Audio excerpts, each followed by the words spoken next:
Okay, magandang hapon, magandang araw po sa inyo lahat. Yung adlaw sa tanan, mga Bisaya, mga Katagalugan, bueno, Luzon, Visayas, Mindanao. Mayong adlaw sa inyong tanan, magandang hapon po. Ito, maraming salamat sa inyong suporta sa ating YouTube channel. Paulit-ulit ko po itong sabihin sa inyo kasi kayo po ang sumusuporta talaga dito sa ating YouTube channel. Sana tuloy-tuloy po ang inyong suporta sa inyong pagtitiwala sa ating YouTube channel. Marami pong salamat ulit. At ito na ngayon ang kaganapan sa House of Representatives. Nagbutuhan na ho dito sa papalitan na ho itong si Martin Romualdez. Lalayas na talaga itong tuluyan. Ay nakikita natin dito sa kilikuran, yung nagmonitor ako sa live stream dito sa yan. No? Nagbutuhan na sila pero ang ano nito ay minomonitor ko kung sino talaga ang magiging Speaker of the House na magiging kapalit ni Speaker Martin Romualdez. Sigurado na ho ito si Buji D. Ito. Faustino D. Jr. Faustino D. the third. Thank you. Ayan. So, walang kalaban. Walang kalaban si Faustino D. Ito na ho yung magiging ito na yung magiging kapalit ni Martin Romualdez na ngayon ay naibalita naman talaga to kahapon pa na ngayon talaga bababa. So ito na ho yung ito sa likuran natin. Ito na yung ginagawa nila ngayon na inisa-isa na pagtawag itong mga congressman na para sa kanilang boto kung sino yung ipapalit kay Martin Romualdez. So sabi ko nga kanina, wala ho itong kalaban si Buji D na ito sa Isabela congressman. Tapos itong si mayroon hindi rin bumoto nito. Itong si mga Dutertes na mag-ama. Nakita ko tinawag to pero walang sumagot. Tapos itong si Dilima, hindi rin utoy bumoto. Itong si Sindanya, itong yung mga bayan black. So hindi ho to sila nag-suporta dito kay Faustino D. Para sa akin, sila nga naman kasi nito eh. Wala naman kasi itong pagbabago sa tingin ko. So di ko lang alam kung maano ba talaga to si Martin Romualdez, makasuhan ba to, maimbestigahan to ngayon sa habang wala na siya sa kanyang posisyon. So nakakaano si Marcoleta. To either Kong Toby Chanco, Kong Duke Frasco, or Kong Miao Kiko Barsaga.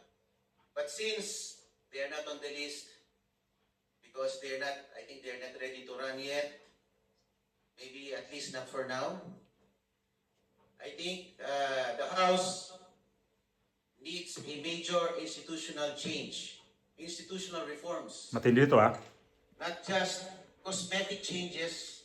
We are not honoring anyone right now. We proceed with the election. Point of order, Madam Secretary, please proceed. Madam. Marcos. Nabara si anak ni Marcoleta, itong si Paulo Marcoleta. The first district of Ilocos Norte chooses to vote for Faustino Boji D. the third as Speaker of the House of Representatives. Marquez. Ang boring naman ito si itong si Secretary General ng itong si Reginel Velasco. Faustino Boji D. the third for Speaker of the House. Mastura. So ito, kahit pa sabihin natin ito na confirm na ho ito na si Buji D na ho ang magiging Speaker of the House kasi majority, walang kalaban eh. Walang ang kalaban ito. Nasabi ko na kanina, walang kumakalaban nito kasi nanumini na kasi ito nila kahapon pa ng mga araw. So walang magiging kalaban ito. Kaya swerte siya. Kasi nga itong inaasahan natin natatakbo na pagka-speaker, itong si Chanco, itong si Frasco at saka itong sa San Negros, sa Bacolod, itong si Albi Benitez. So hindi ho at saka itong sa Congressman Barsaga pero walang nag-nominate sa kanya. At ang nag-nominate kasi nito ni Faustino D o Buji D, itong si anak ni Raffy Tulfo, si Raf ba yun? Raf. Yun ho ang nag-nominate nito. Sample representation from the 2nd District of Cavite. Paranaque votes for Congressman Faustino Boji D. III. Vina Flores. So, balikan natin si kanina yung mga Makabayan Black. Normal ho to, hindi sila susuporta dito kasi hindi naman talaga nila kaalyado. Nakikita nila to, maitsapuera pa rin sila dito.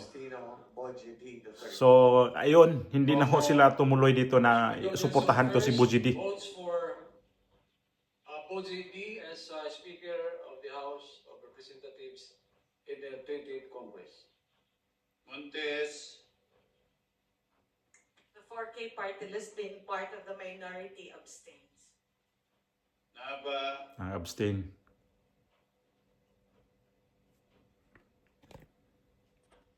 On behalf of Bagong Generation Party List and as a member of the minority, I choose to abstain.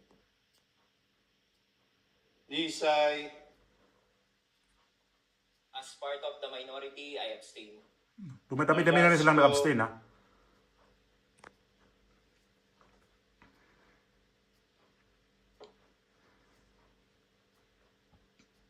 Ominal Henry.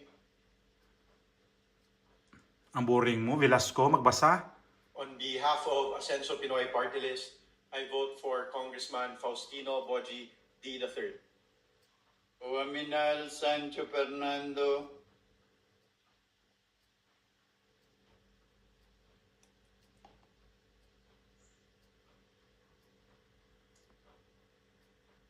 Ominal Sancho Fernando. Last calling, San Fernando. Sancho Fernando. Oducado. Madam Speaker, this representation votes for Representative Boji D. III. Olivares. Madam Speaker, this representation from the city of Paranaque votes for Honorable Congressman Faustino Boji D. III as Speaker of the House. Ongchuan. Madam Presiding Officer, in behalf of the people of the 2nd District of Northern Samar, I cast my vote for my fellow party mate, Representative Faustino Boji D. III, as House Speaker. Thank you. Ordanyez. Senior Citizens Party List, I vote for Congressman Faustino Boji D. III. Ang no? Oreta. Ang iba yun, ang haba-haba pa na kung sino iboto. Pangalanan nyo na lang. Walang kalaban eh. Boji D. III for Speaker of the House. Ortega. So ano kaya ang kapalaran ni Martin Romualdez ngayon? Kahapon nakikita na nabalita na talaga, kagabi na naghakot na.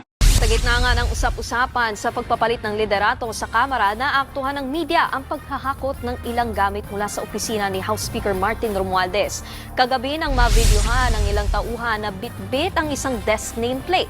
Nakasulat dyan ang pangalan ni Romualdez. Bukod dyan, hinakot din nila ang tila isang refrigerator. Wala pang pahayag ang tanggapan ni Speaker Romualdez.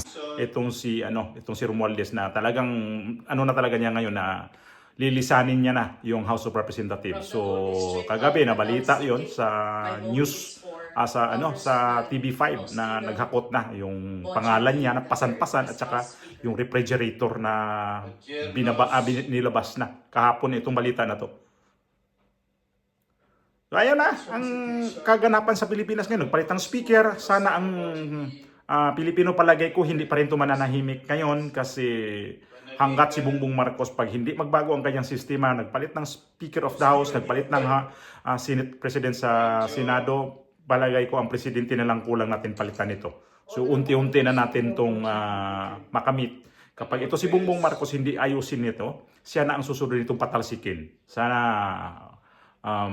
mahiya ka naman din Marcos sa iyong ginagawa sa mga tao na huwag kang magtuturo sa ibang mga tao. Kagaya na sa mga mo. Ay tinablan din ng hiya tong si Martin Romualdez. At least, di ba, nawala na itong pinakabuaya. Sana itong pumalit na to hindi lang siya buaya. Baka mamaya mas matindi pa to.